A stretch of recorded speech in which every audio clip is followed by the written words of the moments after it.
I'm going to blow her brains out so she doesn't talk. I have to do it, Eric. I have no other choice. In August 2018, the body of a young woman, 8.5 months pregnant, was discovered face down in a Florida drainage ditch. The brutality of the crime stunned investigators and devastated her family. The man accused of killing her would face a jury years later, with his life and possibly his death on the line.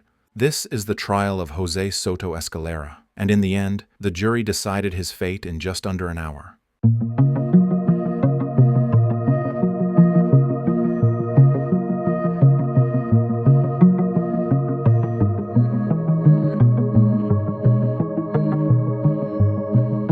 Her name was Tania Wise. She was 23 years old, expecting her baby within weeks, and described by family as full of life and ready to become a mother. But on August 24, 2018, her life was abruptly ended. Her body was found in a ditch in St. Lucie County. Her pregnancy was nearly full term. Both she and her unborn child were gone. The autopsy revealed the violence she endured: blunt force trauma, a fractured skull, and a devastating 19-centimeter wound across her neck, so deep it nearly severed her spine. Detectives immediately knew they were dealing with a homicide, but the question remained: who could do something like this? Attention soon turned to Jose Soto-Escalera. At the time, he was a married man leading a double life. DNA confirmed that he was the father of Tania's unborn child.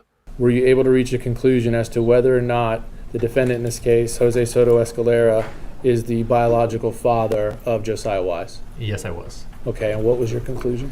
So the DNA profiles from the child, baby Wise, and the mother, Tania Wise, were compared with that of the alleged father, Jose Soto-Escalera.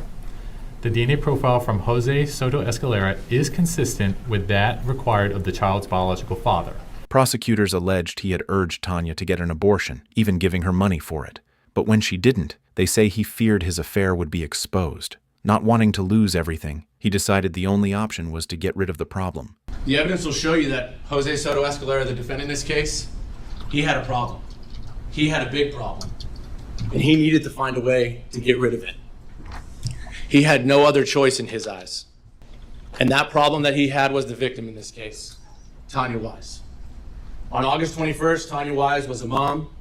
She was 38 weeks pregnant, and she had no idea that this defendant was carefully planning out her murder. Jose was brought in for questioning and was surprised to hear of Tania's passing. He also lied and said he never had sexual relations with Tania, which we know now isn't true, as DNA results confirmed he was the father of her child.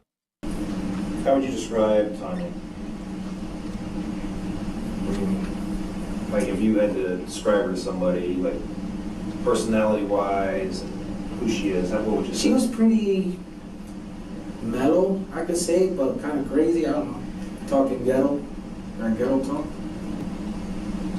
Did she used to strip. That's what it was. She was a stripper or something like that. I never saw her, so I don't, I just can move out what people say.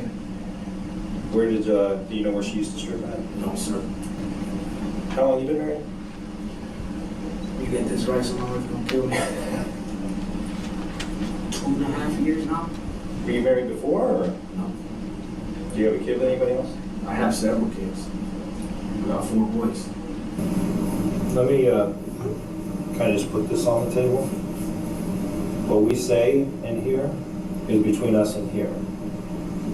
Understood? Yes, sir. I'm not telling your wife anything, okay? If you don't want to say certain things because you think it's going to get back to your wife or something like that, I mean, this is just us talking. I'm just saying here. No, I hear you. Because a lot of guys maybe sometimes with contact with other females, whether there's something there or not, their old lady may get a little jealous, so they may not tell the exact whole truth because they're trying to, so when they go home, they got to sleep with that other girl that night, and nobody wants drama. Trust me, I hear you. Did you have any other involvement with Tania? No, sir. Oh, she used to dance, right? Yeah, she was a stripper, that's what I'm saying. That maybe you were the father of the child. There's no chance. I got nothing to do with that. Absolutely positive. No way. No way. If I was to do something like that, I would take responsibility for it. Like what happened with my first two. I said you've done it before, right? What? taking responsibility. Yeah, I got 4 kids from 3 different chicks, so if that was the case, but Would you have a problem giving a DNA sample to rule you out as the father of that child? I don't care. Well, it's about to get real, okay? 'Cause I'm gonna tell you why we brought you in. Because Tanya's dead. What? Because Tanya is dead. We found her deceased Friday.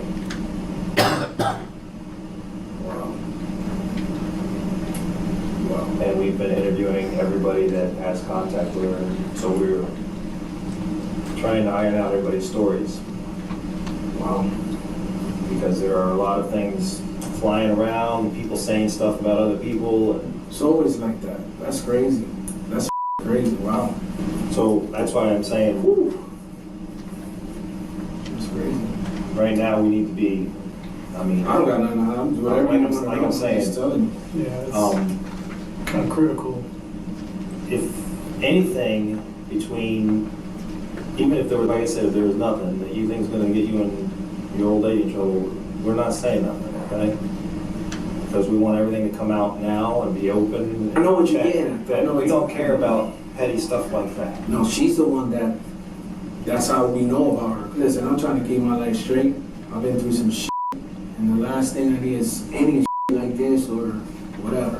What kind of you been through? Just shit in general. Just with my kids and, trying to get, I started going to church, so, So you're trying to turn your life, do the right thing. do a great thing. And so far everything's been good, so. Did you know she was pregnant?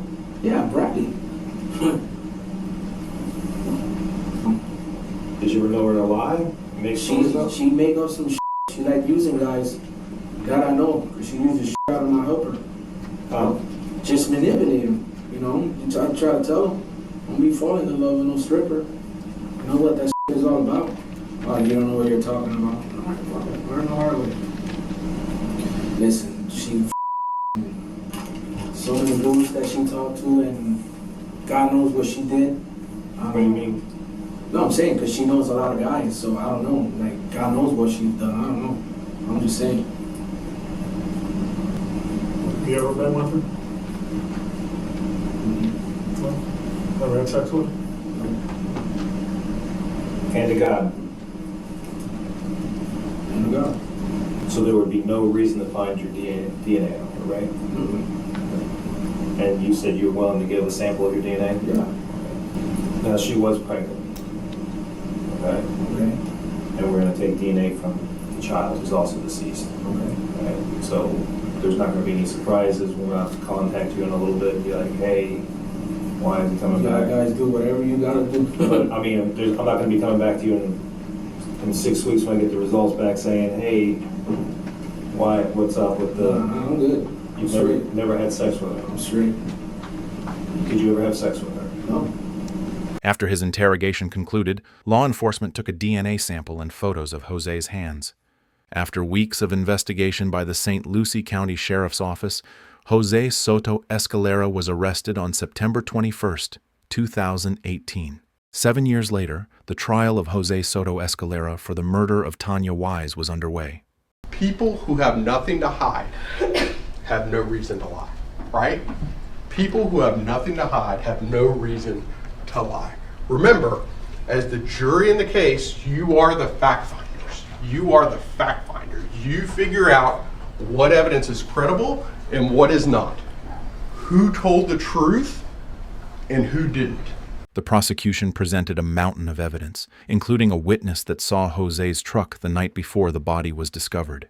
So I was pulling onto Russo Road, and usually there's nobody on that road at that time of night, and just so happened to be a truck sitting there. So, and it was kind of creeping towards me.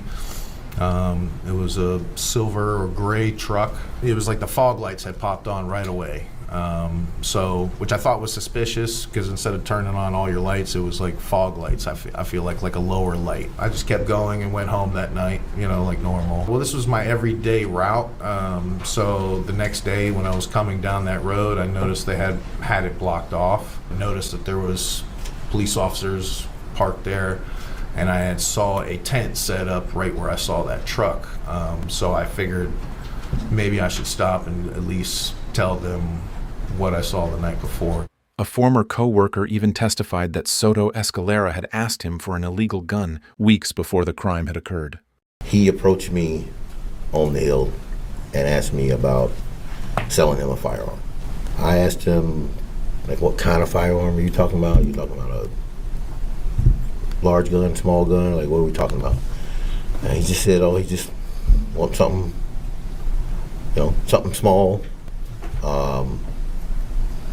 Something like kind of like off the record, not like sell him something I personally own. Like he wanted something like off the street. Cell phone records put Jose Soto-Escalera at the victim's home the night of the crime. The phone, used again by Mr. Escalera, was in an area consistent with the defendant's residence, with his own residence. And then if we look here at 8:07, 8:08, and 8:18 on that same day, August 23rd, Mr. Escalera's phone moves just a touch eastbound. And that's that darker shaded area here that we have three different, again, kind of pancaked on top of each other, timing advance records. Now if we continue on at 8:18 p.m., the phone again moved eastward closer towards the victim's residence. And we see that that arc was 0.94 miles away from the tower at that point. Why would the defendant lie about his location on the night of a double murder? If he had nothing to do with this, if he had nothing to do with these crimes, why is he lying about this? And then the next question is, well, wait a second, okay, let's say you're very cynical and you say, okay, wait a second, I need some scientific evidence to back this up, all right? I mean, I need some scientific evidence. Is there any scientific evidence that implicates this defendant? Well, of course there is. Of course there is. What do we have? August 31st, 2018. They go and they swab the front passenger side headrest of the silver Dodge Ram. And what do they find? What do they find on the front passenger side headrest of the defendant's silver truck? Tania Wise's DNA. Investigators found blood and DNA mixtures in his truck, as well as surveillance video and witness testimony that tied him directly to the case, including secret recordings that captured Soto-Escalera in a garbage truck, discussing ways to dispose of evidence and even threatening to blow her brains out. The recorded conversations were played in court and were also transcribed and read out loud for the jury to hear. I am telling you the truth. If something happens to me, you already know. I'm going to blow her brains out so she doesn't talk. I have to do it, Eric. I have no other choice. I'm going to lose everything. What I need is someone to drive me. That's it. Tania's mother had to listen to the reenactment of the incriminating conversations live in court. And since she disappears like that for a couple of days, no one is going to be looking for her. I already took 2 baths when I got to her house, and I bathed this morning. I bathed. I cleaned my hands with the cleaner, the one for breaks, because I had gloves and everything just in case. Jose was even seen smirking while they were being read out loud. The prosecution believed that all this evidence proved that Jose Soto-Escalera was responsible for the murder of Tania Wise beyond a reasonable doubt. Ladies and gentlemen, there is no question that this defendant is guilty. He is guilty as charged of first-degree murder for Tania Wise. He is guilty as charged for first-degree murder of his own unborn child. The defense pushed back hard. They claimed the audio recordings were garbled and mistranslated, urging jurors not to see them as confessions. And don't you think that it was odd that neither translator could simultaneously translate the audio that was being played live? Both of the translators, Rose and Norma, were reading the transcript that they had previously prepared. They could not translate the audio that sounded like, and I'm so happy that the state played it for you, because it sounded like this. And from that, they typed out long paragraphs, when I could only hear static and a couple words. And if you are curious, here is what the recorded audio sounded like.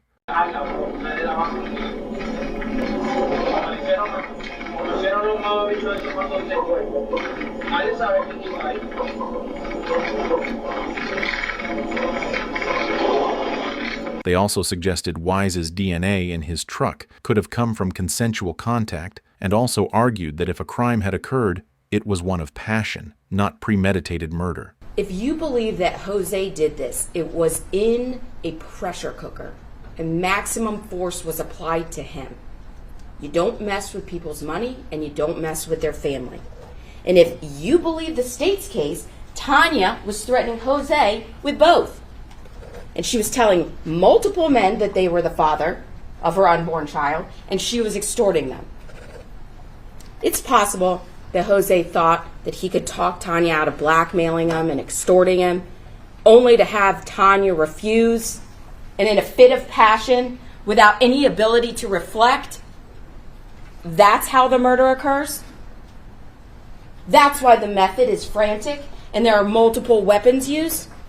But that's only if you believe that Jose did this. They even raised the possibility of other men being responsible and that there was enough reasonable doubt to let Jose Soto-Escalera off the hook. On 8/24/2018, Jose allegedly asked Eric, Did you make it? Did you make the landfill? Inaudible, everything. And Eric responds, I hope so. Why does Eric need to go to the landfill on the day after the murder? Why is he hoping so? What's he got? Is it the bag? Is it the bag with his clothes in them? Was it Eric that took Jose's phone to lure Tania out? And that's why there's a phone call back and forth? His nephew that he grew up with that sounds like him? And is that why when Eric says I walked into her house and she didn't know it was me, she wasn't expecting me? Because she thought she was meeting Jose and it was Eric, and Eric convinces her to come out, and Eric is driving Jose's truck? On 8/25/2018, Eric allegedly says they're going to have questions, and Jose allegedly tells him, you're going to take my truck to my house. So we know Eric drives Jose's truck. We don't know what his car looks like.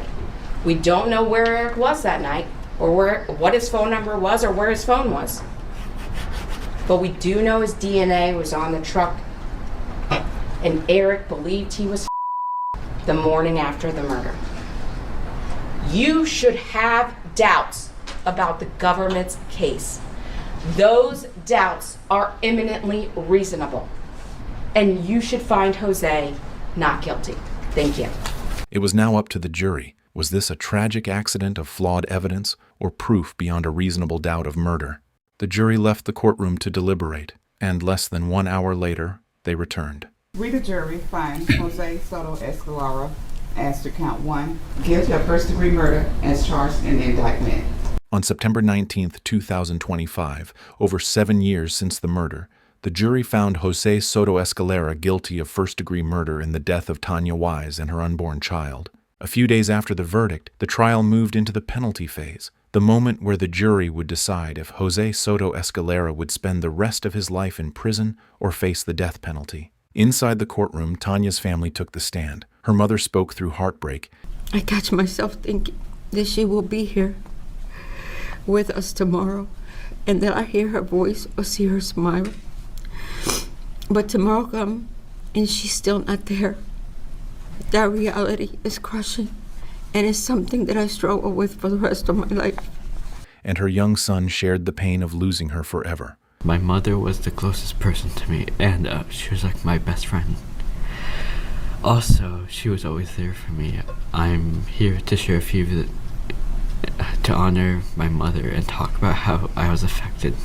Every day, I think about how she won't be able to see what I've accomplished and what I will accomplish in the future. She's already missed some of my milestones that I've reached, and I think that she would have been proud of them. The defense scrambled to present witnesses. Many refused to testify, too afraid to show their faces after the conviction. And this is the opportunity where I will tell you what the mitigators will be and what my witnesses will be and who they will be and what they will say. And I would love to tell you all about it, but I don't know. Since the conviction, many of my witnesses have melted away. They won't be here. Victims of their own moral cowardice, in my opinion. I could compel their appearance by subpoena, but I'm here to beg for a man's life, and I don't want people in the witness chair who don't want to help me do that. Instead, they leaned on a prison expert to paint a picture of what life without parole would look like behind Florida's prison walls. They even brought in Jose's ex-girlfriend, someone who had only just reconnected with him after years of silence. He would, an example of a man that I should have probably treated a little better. And I was just, I can't sleep at night knowing that he's gonna lose his life. And I was so mean to him for no reason at all. The following day, the defense read a deposition from the mother of one of Jose Soto-Escalera's children. She explained that she had ended their relationship after discovering his involvement with another woman, but chose to remain on friendly terms with him once their child was born. Several of Jose's family members also took the stand, offering testimony about his character. His cousins spoke in his defense, followed by his mother, who addressed the jury through a translator. She shared childhood photos of Jose, and the courtroom watched as he grew visibly emotional during her words. Afterward, both sides delivered their closing arguments. Prosecutors argued forcefully that the death penalty was the only fitting punishment. Ladies and gentlemen, this defendant deserves not one, but 2 death sentences. Extreme facts call for extreme sentence. That's what I'm asking you to impose today. I'm asking you to impose a unanimous vote on both counts for the death sentence in each count. While the defense attempted to sway the jury with appeals to sympathy and doubt. When you go home this afternoon, after having come back and given us your decision, you will now be a life giver or a life taker. You're not going to be the same. If you vote to set the wheels in motion, to give a heavy recommendation to this judge to kill this man, you're not going to be the same. This is a life taker. You are not. Leave the life taker alone on the spectrum of death. Don't take a step nearer to him. You don't have to. I invite you in my final words to consult your best selves, the highest portions of your consciences, the lightness in your heart, not the darkness in your heart. To rot and die in prison is not merciful. It is a horrible, horrible sentence. Do that to him. Thank you. In the end, none of it changed the outcome. After considering all the testimony, the jury returned with their recommendation. We, the jury, find by a vote of 8-4 that Jose Soto-Escalera should be sentenced to death for the murder of Tania Wise. We, the jury, find by a vote of 8-4 that Jose Soto-Escalera should be sentenced to death for the murder of the unborn child of Tania Wise, dated this 25th day of September 2025. Jose Soto-Escalera was sentenced to death for both the murder of Tania Wise and her unborn child. For Tania's family, the verdict felt like justice, but no sentence could ever fill the silence left by the loss of a mother, a daughter, and an unborn child.